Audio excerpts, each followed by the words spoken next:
Okay, recording started. So the idea of this webinar, and I personally prefer to call it not webinar, but more of a pillow fight, a friendly pillow fight, simply because I don't think any of us is such a huge, overwhelming authority on the subject. We are more, really investigating what's happening in this area. Some of us know more, some of us know less, but I'm interested in questions sometimes even more than in providing answers. I'm still learning very much. And I want to thank Tim and Axel for helping me to organize it. So we are the presenters, we are the people. I'm Alex Bruskin, and I'm going to speak about ESB and DevOps and a few other things. Tim, our SysML man, and Axel is OSLC presenter. Uh, I'm quite certain that many of us either met or communicated at some point in the past. So I will just appreciate if Greg, I guess you mute yourself. Greg Ramsey. Great. Yeah, thank you. Okay, so this is how it started. We are speaking about problem statement. The problem statement is silos are everywhere.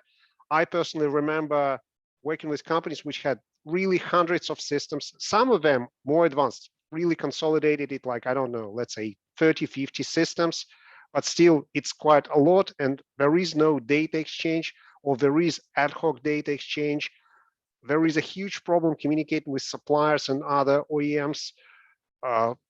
There is a drive to MBSE, but there is no really, like, there is a standard, there is SysML standard, but still there is a huge problem about vendors who do things slightly differently to make lock-in possible. I understand vendors, but at the same time, this, I'm sure many of you saw Boeing exercise, Boeing and Encosi exercise several years ago. Maybe that was a paper 2014, when they tried to connect several companies in Boeing ecosystem, and that was, from my perspective, a disaster. So we see a list of problems that any of you observed, I'm sure, in your daily practice, and we try to say what we can do about it. Solutions: introduction of interoperability, introduction of standards, ESB, enterprise service bus, and DevSecOps, especially if you are in a defense, aerospace and defense domain. These are really big things. ESB can be huge for standardizing the way kind of messaging system works. OSLC is a standard for engineering data linking. SysML, and especially SysML 2.0, can be huge for MBSE, and MBSE is all the rave today, simply because Department of Defense in the US said they require it for every project as a deliverable. So everyone is on board, but not everyone knows how to do it properly and what to do with these beautiful vendors. So these are all solutions. And sorry, my small part here is that this diagram essentially shows where we are now. What is the imperfect space? We have an OEM with PLM, ERP, simulation, MES, requirement system, and they are all exchanging. It's 2021. It's not 2000. So the systems are exchanging data between themselves, but most of those exchanges are ad hoc. On another side, we have also requirements. We have ERP, we have PLM systems, and I personally observed people like really jumping across the mountains to have things exchanged. And there are several solutions from different companies, but so far I've yet to see a happy OEM with what they have. So my 5 cents to that, and we as Senticore, we are experts in enterprise service bus. we think that ESB for industrial enterprises, for EMs, can be a huge game changer, and we are not alone. For example, MuleSoft, which became really a multi-billion business, they built the entire idea on their vision of ESB. Really, there is a message bus that only knows how to move messages, move something and do it in a huge scale with huge performance, very securely, using standard-based payload, basically JSON. And then if we connect adapters, the systems can be consumers and producers at the same time.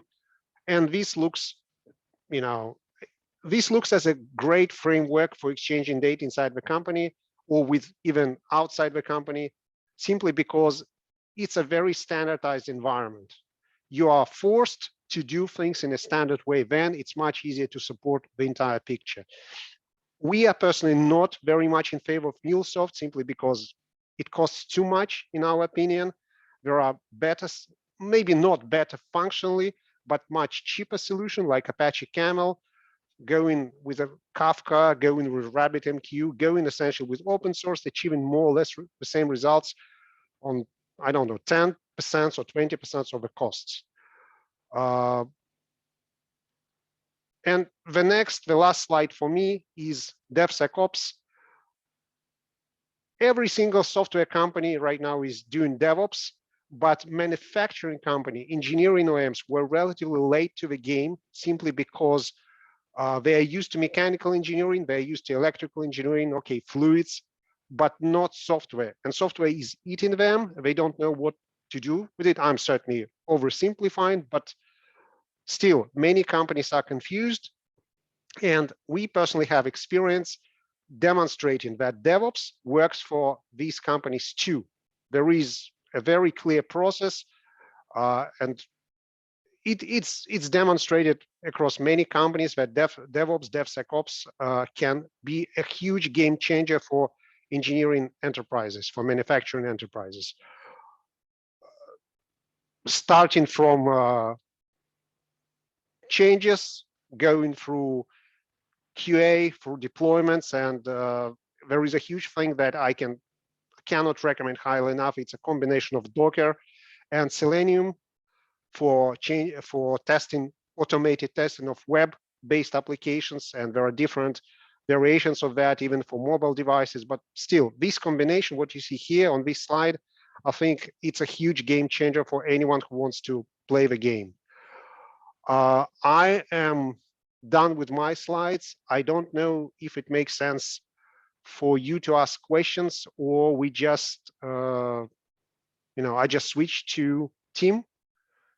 So yeah. Go ahead, tell me questions, or we switch to Tim. I guess I have a question about the implementation, or for those who might be interested, what is the sort of path to implementation for this type of technology? Where like and where what are one? Like some of the biggest benefits? So the I'm trying to look back on your previous. You slides. mean ESB or? Yeah, ESB. Okay, so basically, yeah, go ahead. Sorry. And who uses it? Like, is this a developer tool, or is it?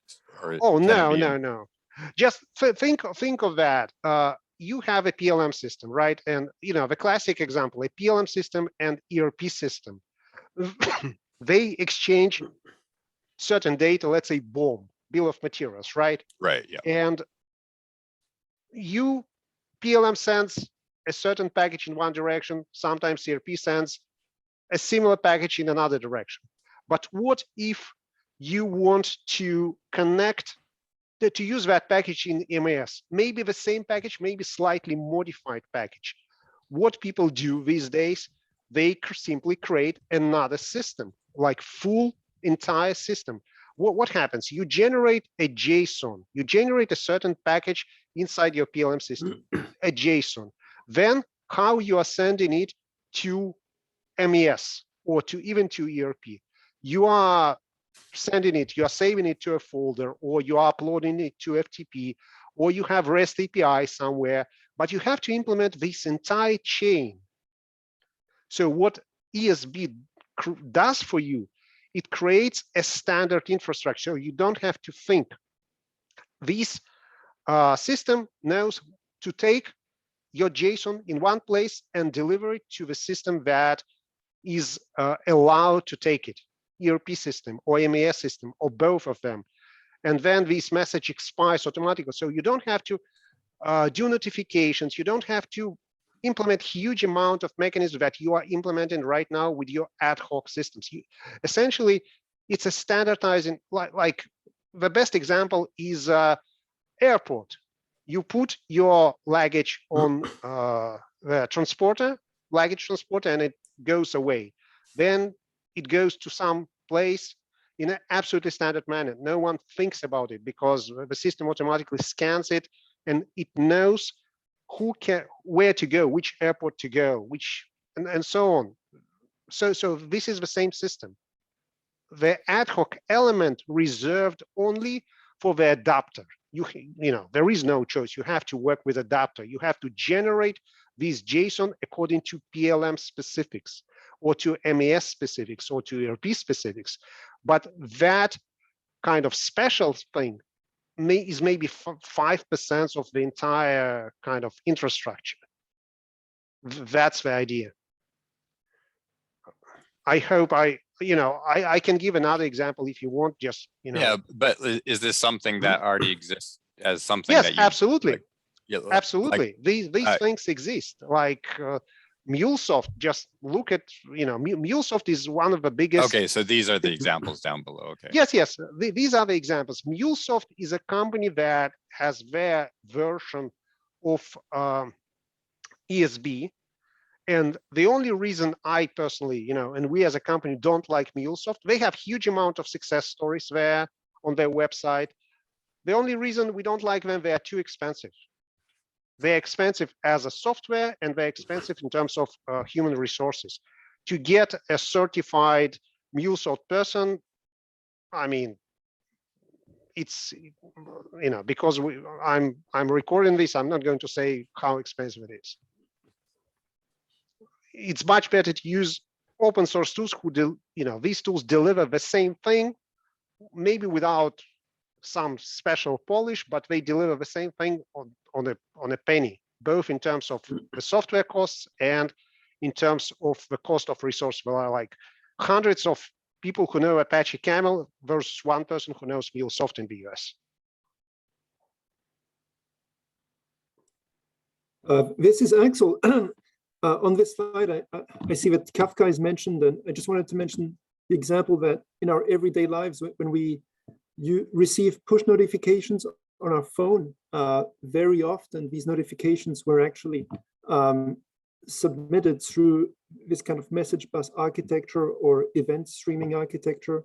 So somebody posts something, and then it needs to be pushed to all the subscribers or followers of the person who created the post. So most of our absolutely.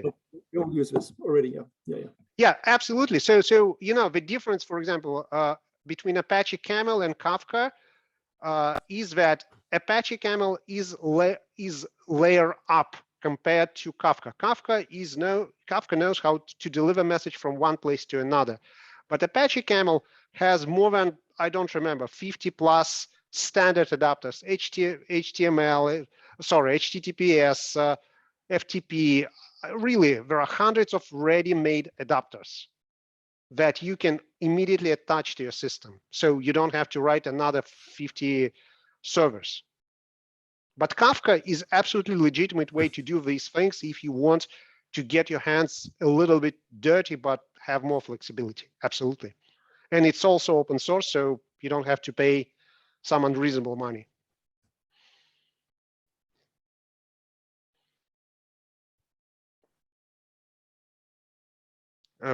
Any more questions? Okay, then if no questions, I guess I stop sharing on my side, and or I can actually, Tim. Yeah, I think it's the easiest thing is that I share my screen. Yeah. Okay. Now, okay. I stop sharing. You share your screen. Yes. So. Yeah. So that's my next. That's the next slide.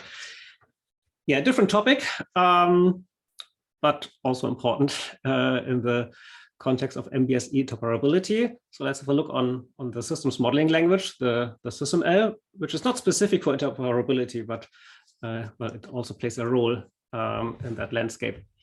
So currently we have the SysML version 1.6, and the SysML version 1 is a language designed almost 20 years ago. So we started the development of SysML 1 in 2003.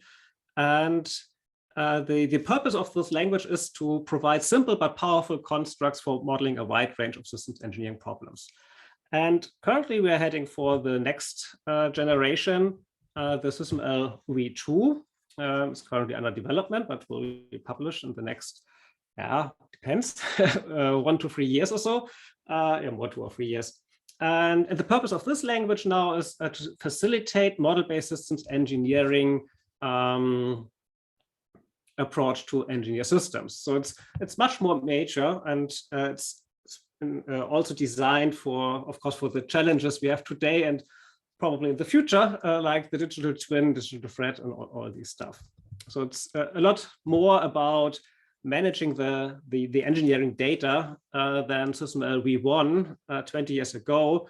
We had a high focus on the diagrams and not so much on the data behind the diagrams. So the benefits of SysML in general is it's a common language for systems engineering concepts. That's a big benefit for the humans, so for the readers, the diagram level, but also for the machines. Also the machines can read that data. It's an ISO standard. You have this one model, several views, the single source of truth, and information is stored only once, and you can present it in diagrams and tables and documents, whatever. You have consistent data, but if you do it well, it's an effective systems engineering. Many people complain that it costs a lot of effort to model, but well, if you do it well, it's much less effort than doing it without the models. Yeah, and SysML models make systems engineering data accessible for machines. Now, if the systems engineering data or information is stored in PowerPoints and Visio and Excel and so on, it's accessible for us humans, but not for machines. So it does not work very well for digital thread, digital twins, artificial intelligence applications, and so on. So what's new in SysML v2? The next one. So I don't have enough time to show you all the features of SysML v2, but I think the main important thing is, well, you can model the same concepts as with SysML v1. So everything you can do with SysML v1, modeling requirements and structures and doing parametrics and state machines and all this stuff can also be modeled with SysML v2. And of course, SysML v2 adds more modeling capabilities. There's now a different modeling style called usage-oriented modeling, which focuses more on the level where you how to plug things together and not these block definition stuff. If you know that in SysML v1, it provides basic geometry stuff. You can model risks, variant modeling, so product line engineering is included, and several more. And the game changer is, I would say, the SysML v2 API, and that's in particular is important for the interoperability challenge. So let's have a look on the API. So there will be a standardized API to access SysML models. You have a SysML v2 model in a modeling tool, and then you have this API to access it, to read the model, but also to create or update or change the model. And any engineering modeling tool can access it from the outside. And it could be, some examples, could be another SysML tool, but could also be other engineering tools like CATIA or PLM or Modelica, but could also be tools like Miro, the whiteboarding tools to have fancy presentations of the modeling tool. So everything is possible there. And on the other side, of course, the API could also be used that an engineering tool looks like a SysML2 tool from the outside, at least a bit. Probably it will not provide everything, but could provide some information through a SysML2 API. That's also a usage scenario of this API. So this is a trigger from the request for proposals, so the requirement specification for this API. And the API has two main levels. At the top, we have the logical level. This is completely platform independent, where the services are described, also query services and things like that of this API stuff. And then we have the platform specific level, where we have bindings of this API, and there will be two bindings will be part of the specification. And one is a REST HTTP binding, and the other one is OSLC binding. And well, OSLC, I think that's the point where I hand over it to Axel, except you have any questions about SysML2. I guess, John Howard, you were the biggest instigator of this topic about exchange between Magic Draw and other tools. So I think, John, it's your call now to ask. Yeah, actually, I was just unmuting myself to. Do you have? Do you know the time frame of when SysML v2 is expected to become released? And people start implementing it? Well, at least I know the plan. Yeah, the plan. What is the plan? So the plan is to submit the final submission of SysML v2, which is currently developed, to the OMG in the first or second quarter of next year. And if the OMG adopt this submission, so they vote on it, say, well, that's it. That's the new SysML v2 standard. Then they kick off a finalization task force, which do simply said, the fine-tuning of the standard. And this finalization task force could last at maximum 2 years. That's a hard deadline. So at maximum, then SysML v2 will be officially published in Q1 or Q2 of 2024. Okay, so we shouldn't be switching our tools over yet. And do you know which tool vendors are sort of most eagerly supporting this, or most not yet? So most they're engaged? Very quiet about that. I saw an announcement from Spark Systems that they plan to support SysML v2 in one of their next editions. But that's okay. The only official announcement of a tool well. vendor. And yeah. Yeah. Okay. And then where do we get more insight into the details of SysML2? I assume there's is this on the OMG webpage, or is there a separate place to go to for this? There's a Google group where you can ask questions about SysML v2, and the SysML submission team that currently works on it. And this work is done outside of the OMG, so it's not OMG stuff at the moment. Okay, and, right. That group publishes almost every month the current release of SysML v2, and it's available on GitHub. So you can download the specification documents, and there's also a pilot implementation to play around with SysML v2. Okay, thank you. I have a question, team. Yes. I remember you mentioning once open MBSE servers, just generally that type of infrastructure that can be used for exchange between companies. Maybe you can say something about it. Yeah, so OpenMBE is a repository for SysML and other modeling models. And it can be used to exchange. So it's a central server, no? And a SysML modeling tool can push their models into this OpenMBE server, and it can be retrieved from other modeling tools then. So it's like a little bit like a hub. Okay, thank you. No more questions. So I guess you switch to Axel. Yes, I will stop sharing. Okay, I will start sharing my screen. Just a second.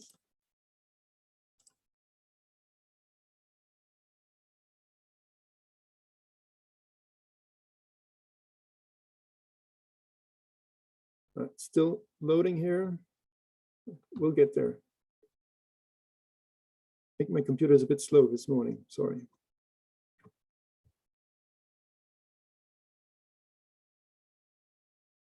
It's taking longer than usual. Okay, just a second. I need to switch to my web browser, and I'll go in full screen mode.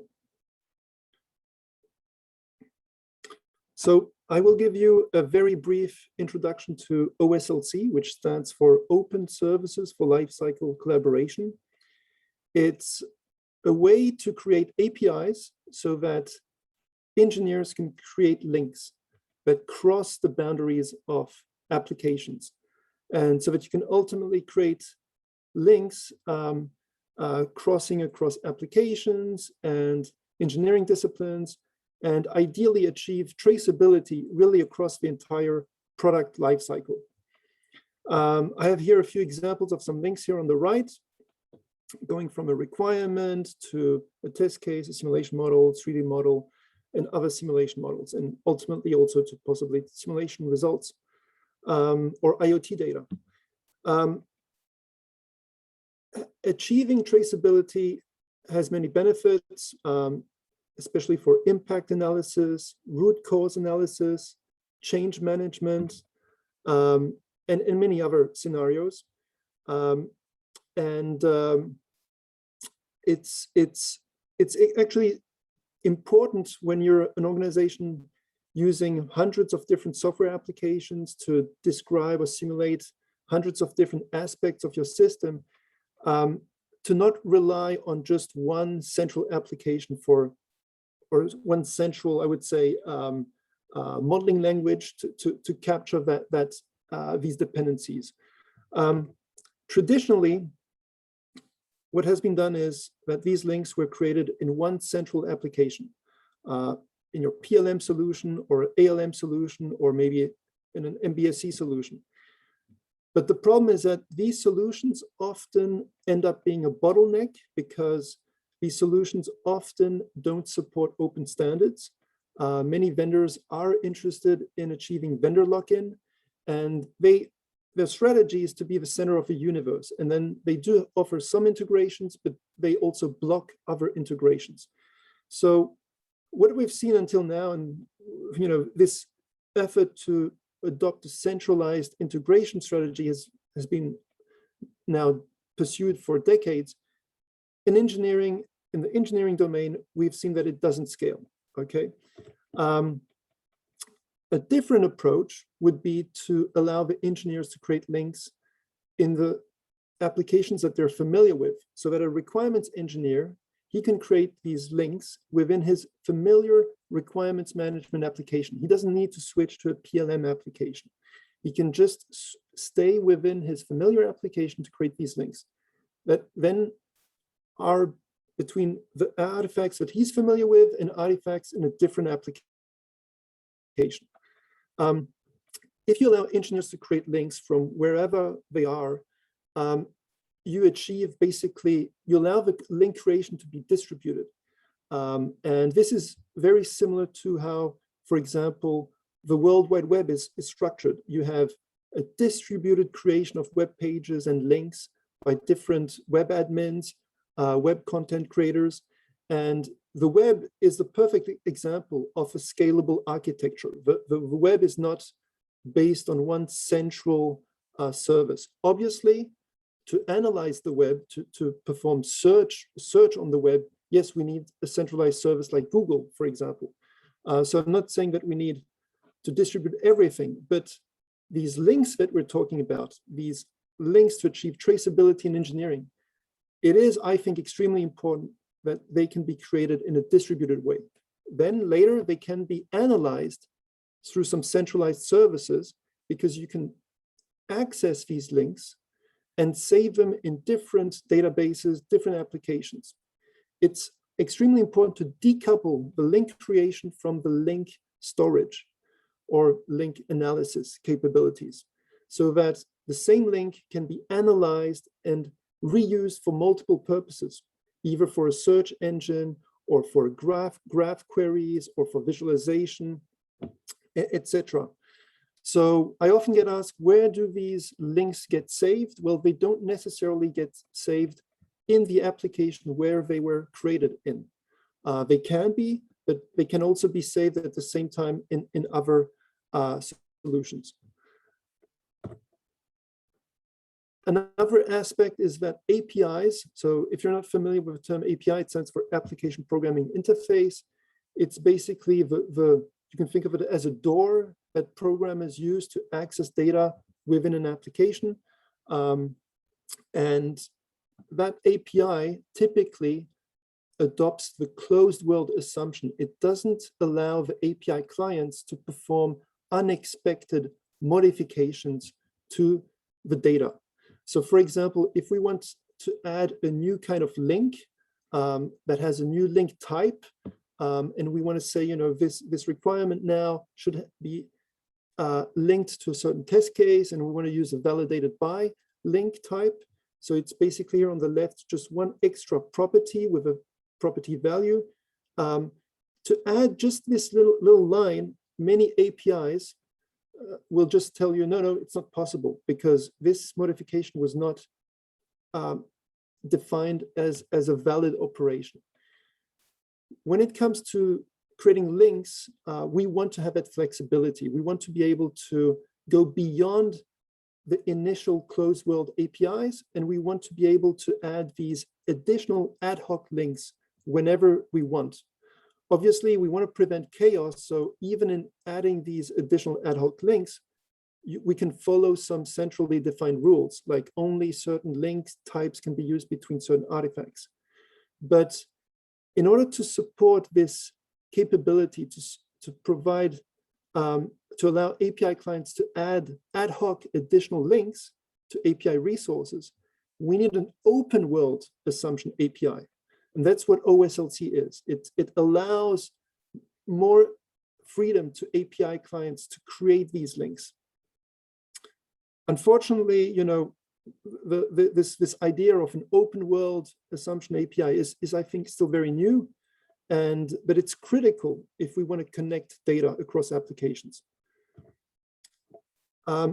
Another aspect covered by OSLC is the usability, the user experience when human engineers create the links. Human engineers need to be able to select a link target for these traceability links. And the link target can be in many different applications, each one of them having a different search capability. So with OSLC, these different search capabilities are actually exposed in a standard way, such that they can also be embedded inside another application. So that we have here a link editor that will use the search capability of a different tool, but it might just as well use the search capability of a different tool. By standardizing how search dialogues are exposed, we make it possible to embed search dialogues in any application so that engineers can easily create or easily find link targets and then create the links to these link targets. Links at some point will be between versioned artifacts. So between a specific version of the requirements with a specific version of the test cases, etc.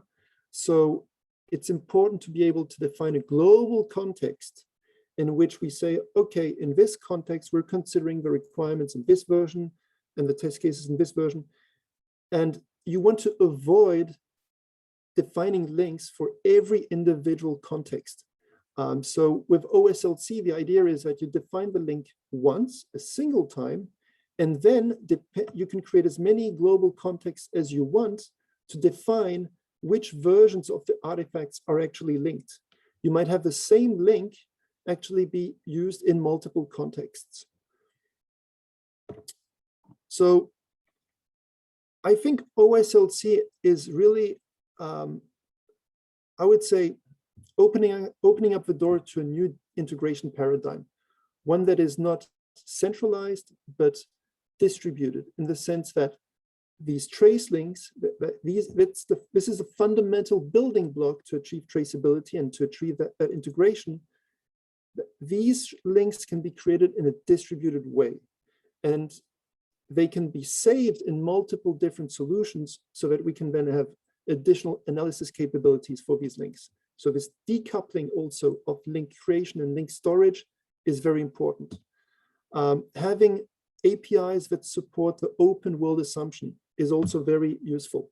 I'm not saying that we only need open world assumption APIs. No. We still need the closed world assumption APIs. We still need the traditional APIs. But in addition to them, we also need an open world assumption API.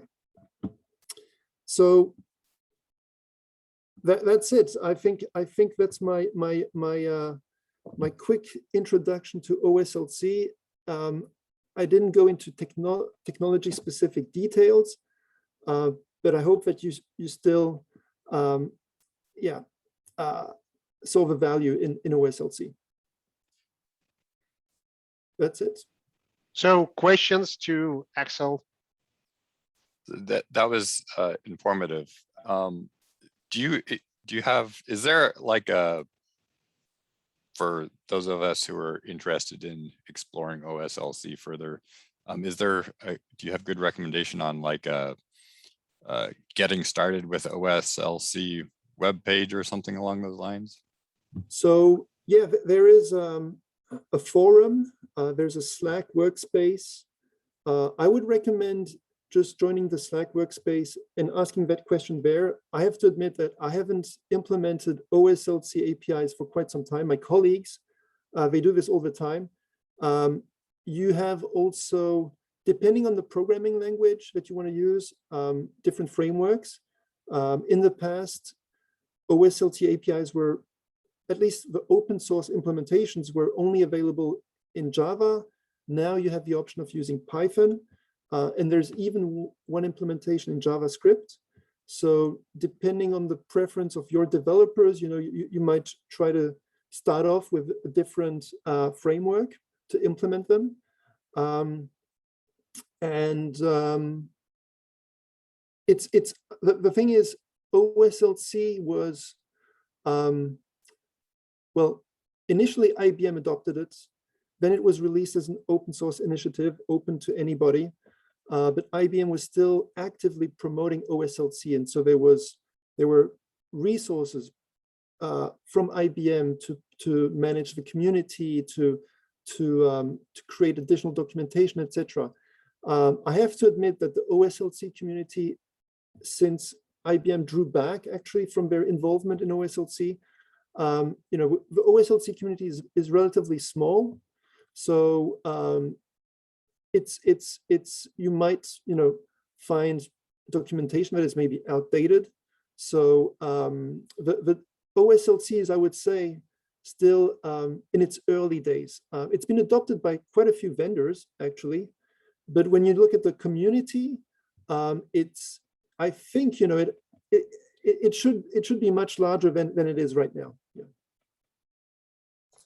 Okay. Do you know if so we did see one OSLC implementation that's kind of, I think it was, James should know, it was like either Jira or Confluence. Yeah, anyway, one of those Atlassian tools, and yeah. We could pull in some stuff from Magic Draw. Is there, how difficult is implementing that kind of thing? That we have, for example, a lot of people are good with Python and stuff, but mostly we're doing systems engineering. So Yeah. is it the type of thing where we'd want to get a developer in helping us with this, or as systems engineers who are comfortable with Python, we could do some stuff ourselves? I think you could do some stuff yourselves. There is the open source PyOSLC framework, which is actively still worked on, but it provides, I think, already a very good starting point, so that you just install it on your machine, run it, and normally within a few minutes you should have the OSLC API running on your machine.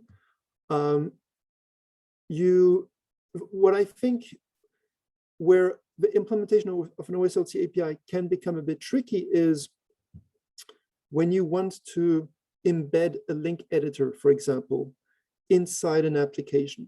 So as soon as you need to extend the user interface of an application, that can be tricky, sometimes technically either very difficult to achieve, and sometimes it may not even be worth it because your search dialogues, the fields that you need to create the link may sometimes need to take more user interface space, more real estate on your screen. So you need to also consider using a link editor that is actually open from within an application, but just by a button, and then it opens a separate web application, which is still context specific. So I think this is where OSLC gets a bit tricky when you start thinking, okay, how do we really want to expose it to the engineers? When it just comes to the API endpoints, that should be straightforward. When it comes to the integration with IBM Jazz, the IBM tools, you need to consider that you need to support additional Jazz specific concepts on top of OSLC, which are a bit tricky.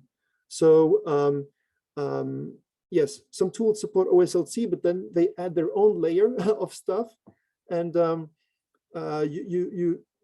can't avoid it. You need to work with that additional complexity sometimes. I can comment that we did have some experience with OSLC several years ago, and we just put a mid-level Java developer because we work with several languages, but at that time it was Java, and we didn't have any problem. The guy did not have any problem immersing himself into the code, into OSLC examples, and he built that particular integration pretty quickly. So that's our experience. Nice. Cool, thanks. I guess the only remaining thing right now, maybe Axel, you go back to, since you own the screen, you go back to the one of the first slides where we essentially discuss the project statement and other things, the problem statement. Yes, more or less here. So between problem statements and the next slide, which is like our response, maybe Axel, yes.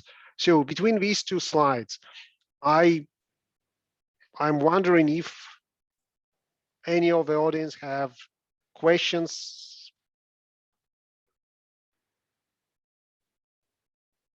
Any clarifications, any, like what John was asking about, what are the examples? Is ESB really working around? Yes, ESB really working. There are implementations, there are success stories. So if you have any similar questions, like if you want to dive into specifics, please don't be shy. Yeah, I mean, I think we're still trying to, for example, what we're looking at different tools that are currently available and comparing that to how much work we have to do ourselves. And for example, Cameo Collaborator looks like an interesting option to solve some of our problems, but but we haven't tried it out, and getting a demo seems next to impossible, thanks to NoMagic's lack of responsiveness. So anyway, it's we're just dealing with those kind of issues, and that's partly why these roll it, do it yourself type solutions seem somewhat interesting. Well, yes, I cannot, speak for Cameo, for Now Magic. All I can say is that ESB type of stuff, not sure about Python, but usually these things are done either with Java or JavaScript. But yes, Python is also used for certain things. So it is possible to implement a relatively quick and dirty version.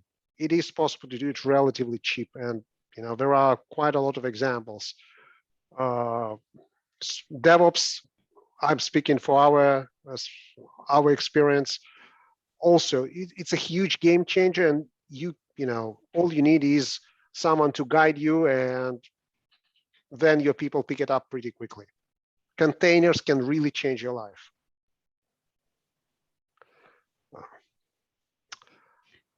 If I'm allowed to jump in, can I ask one question? Yeah, go ahead. Yeah, just a few words about me. I'm Atif Mahbub. I am from Technical University of Ilmenau in Germany. Basically a researcher. So I have definitely heard this name before, OSLC. Quite trivial problem that we also face, exchanging the data. Maybe a little bit pinching question that I have. Axel explained a lot what is doable. So what we know, APIs always have limitations. Some things you cannot get all of the things out, or you cannot exchange all of the data that you're looking at. So what part of it you will say that you can immediately today identify is not doable, or that you cannot exchange with it?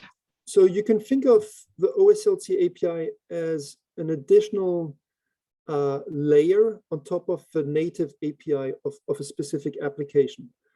So okay. You can think of it as a sidecar API. It's just a little kid next to the parent, basically. But if your native API from the start doesn't expose the data, then of course, as a result, your OSLC API cannot expose it as well.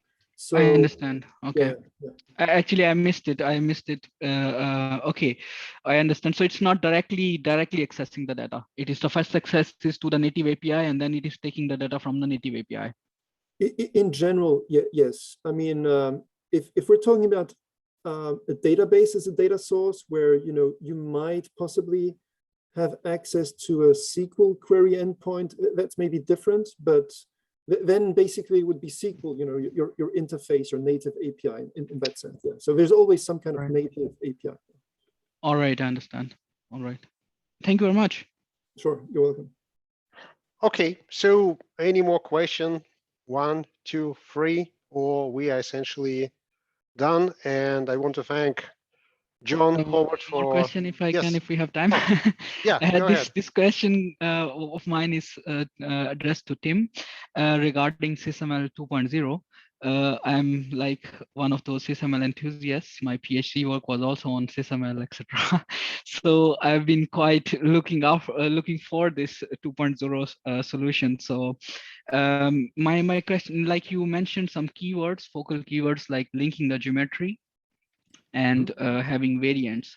So with the 1.6 specification, with the variants, it is possible to do it, but reusing these variants often requires a lot of remodeling effort. So I have not looked into the goals or desires for 2.0, but I will be interested in knowing a little bit more. Have you looked into this to address this, that the variants on one side can be modeled, on the other side the dependencies between the main model and the variant be kept in a way that a reuse can be done with kind of, I will say, reduced effort. If you want, I can be more precise on the problem that I'm talking about. So SysML v2 will explicitly support the modeling of variants. In particular, there are 4 concepts that are supported: variation points, the variant itself, the binding of a variant, and the constraints that if you select this variant, you also must select that one and things like that. So these constructs are supported by the language, and of course, it's a very basic support, and all the other stuff is more methodology based, and that's then not part of the language, but part of the methodology. So, Understand. and in SysML v1 there was nothing. No, there was no explicit support of variant modeling, but of course you can use SysML v1 to model variants or in general product lines. So that's possible, but because it's not part of the language, it's not explicitly supported by the tools. So it's in most cases not very convenient to do it without a good tool support. And this will change in SysML v2. At least we hope it will change. Depends on the tool vendors in the end. Okay, all right. And how do you imagine this linkage with geometry? Like when you say you are going to link the SysML language side, are we talking about the similar idea as fast4m, or like linking the structural construct to the geometry? Or it's not about the linkage, it's included. So SysML provide constructs to model a basic geometry. I understand. So, well, it's not like that, but very simply said, like a lightweight catch system. All right, great, okay. But very basic, no? Because well, many geometric information is relevant for the system level, so it must be somehow integrated into the SysML model. So that's the idea. All right, great. Okay, thank you. Yeah. Of course, it's not a replacement of a CAD model. Huh? Yes, yeah, of course, yes. It's more the proxies and. Yeah, I mean, if we can alone, we can somehow have an exchange and access the data that is available in CAD. It is, I think, a great help. Just loading in the data inside SysML. Mm-hmm. Yeah, accessing the data is then again a topic for the API and OSLC. Yeah. Exactly. All right. Thank you very much. Okay. Okay, so I already thanked John. So now I thank Tim and Axel and myself, and thanks to everyone. I have a last question, if you don't mind. Sorry for interrupting. Okay, no, then I'm not thanking myself. Sorry about that. Okay, go ahead. So, thank you. So I guess it's a question both for Tim and maybe for Axel too. So mainly for Tim, I guess, relating to the SysML v2 API. So is the vision of the submission team to centralize the interaction with these other tools in SysML or in the SysML tool? Because I mean, please correct me if I'm wrong, but my vision about the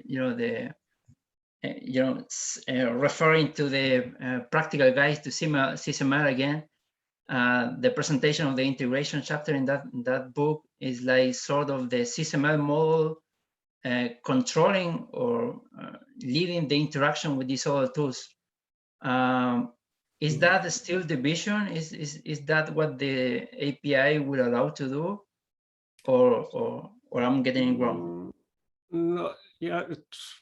Well, this is a typical scenario, no? that the SysML model is.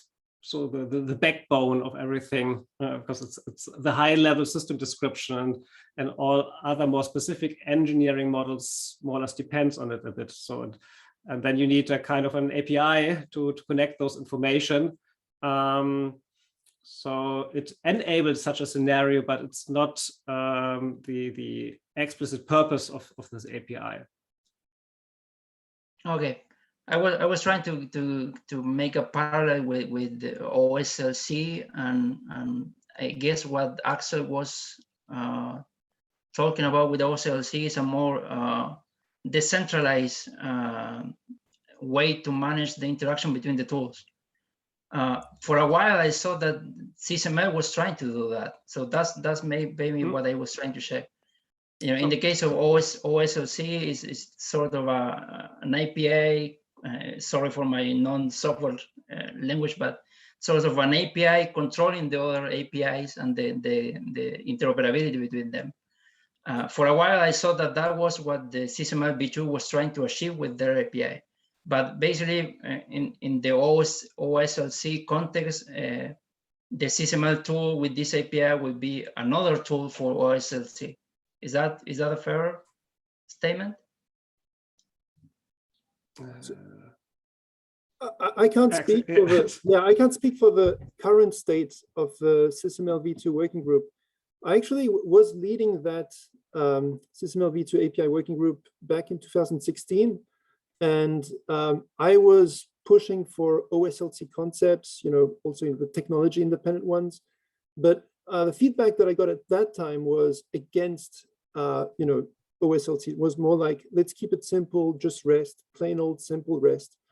So that's why I think on the slide that Tim showed, we see OSLC and REST at the same technology specific layer, even though I think you have many technology independent OSLC concepts that a simple REST API will not support. So it's at that time, also back in 2016, I noticed that the OMG wanted to adopt the same approach to define the V2 API as for SysML v1. So by defining a platform independent, neutral list of requirements, which I think is fine, but the risk is that if you spend too much time at the technology independent layer, you end up then with solutions that are very different when it comes to the technology specific stuff. So my feeling at the time was that the V2 API working group should focus on the technology specific interoperability standards first, because that guarantees ultimately interoperability. But we had with XMI this failure that yes, we have XMI, it's perfect in theory, but then people were using XMI to describe SysML objects in different ways. So we didn't end up, everybody was using XMI, but XMI didn't deliver interoperability.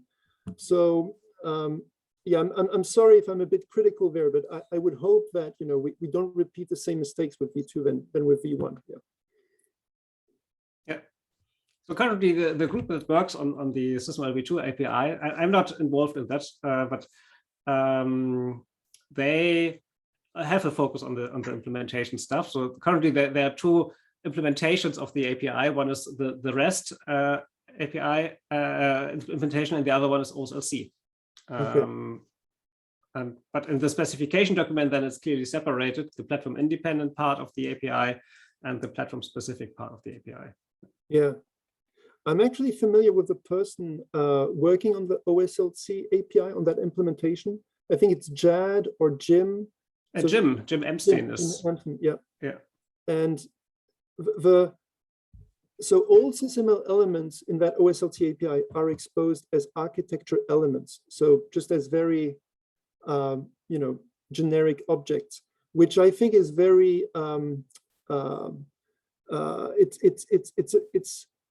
it's not that good, because when you want to create a link target, you want to be able to specify, I'm creating a link target, a link to a SysML requirement or a SysML block. So knowing that is really helpful. So I hope that OSLC API can still be improved for SysML v2. Yeah, that would be great. So if you're in contact with Jim, so yeah, give him the feedback. I think Jim depends also a bit on the OMG, like what is possible. Yeah. He doesn't want to push it too much, so depends on what the OMG likes. Yeah. All right, that makes it more clear for me. So thank you very much. Yeah. All right, then, gentlemen, I guess we are done for today. Thanks to everyone. I'm going to publish this video maybe in a couple of days. So thanks a lot and goodbye, everyone. Goodbye. Thank you very much. Goodbye. Goodbye.